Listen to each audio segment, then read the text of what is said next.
I ask all nominees on any of the committees on which I sit the following two initial questions, and you can respond in unison.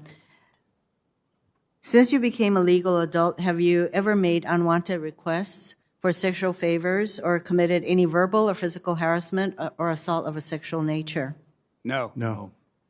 Have you ever faced discipline or entered into a settlement related to this kind of conduct? No. No.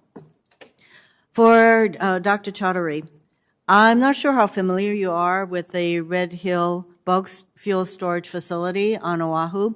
It is a massive underground fuel storage facility located 100 feet over Oahu's aquifer, which is the main supplier of water for residents on Oahu. This facility holds 250 million gallons of fuel to support military operations across the Indo-Pacific. The storage facility has contaminated the Navy's water system, displacing almost 4,000 families since December and impacting, I would say, over 100,000 residents and putting our aquifer at risk.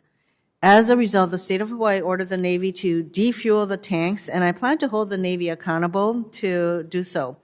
Defueling must be done safely and will require additional funding beyond what is currently being provided. The state of Hawaii, through the Hawaii Department of Health, has the authority to shut down Red Hill through its permitting process. I want to be very clear that I will fully support the Hawaii Department of Health's final permit decision, which at this point, with all of the evidence and information as to how Red Hill was being operated, which will likely shut down Red Hill by denying the Navy a permit to continue operating the facility.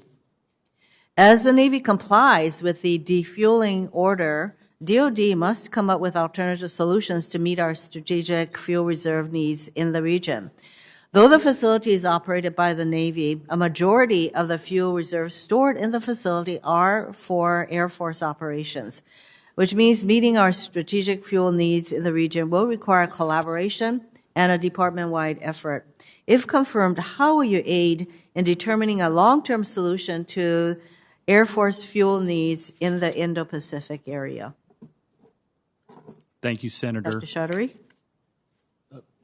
First of all, as a former military member, my heart goes out to the families who have gone through this issue and are meeting the challenges of the Red Hill petroleum spill. When I think of them, I think of my family when we served and the need to ensure that we address the needs of the families and the fact that all of our military families deserve a safe water supply and a safe environment to execute the mission and live in their communities. And that includes the surrounding communities around them. So if confirmed, that's my number one priority in that issue. And resolving that, I understand a review is in process to address this issue, and I look forward to working with the committee to continue to address the issue going forward. Yes, it's pretty clear to me that the Air Force, considering that they use some 40 to 70% of the fuel out of Red Hill, that they need to be part of the collaborative process to determine how the Air Force's fueling needs will be met if Red Hill is closed. So I'm hopeful that that's where we're heading. For Mr. Parker and Dr. Schaefer, Secretary Austin said today that the U.S. government is not seeing any kind of withdrawal of Russian troops from Ukraine's border, but instead continues to see Russia add to its capabilities and troops even in the last couple of days. It seems the previous indications that Russia was withdrawing troops was not accurate. As the Department of Defense pivots toward great power competition and is confronted with very real threats of conflict, how will you recruit and retain the best people with relevant skills for future conflicts? This is for both Mr. Park and Dr. Schaefer. Senator, I agree. Recruitment and retention is fundamentally important, especially with regard to critical skill sets and at this perilous time that we find ourselves in right now.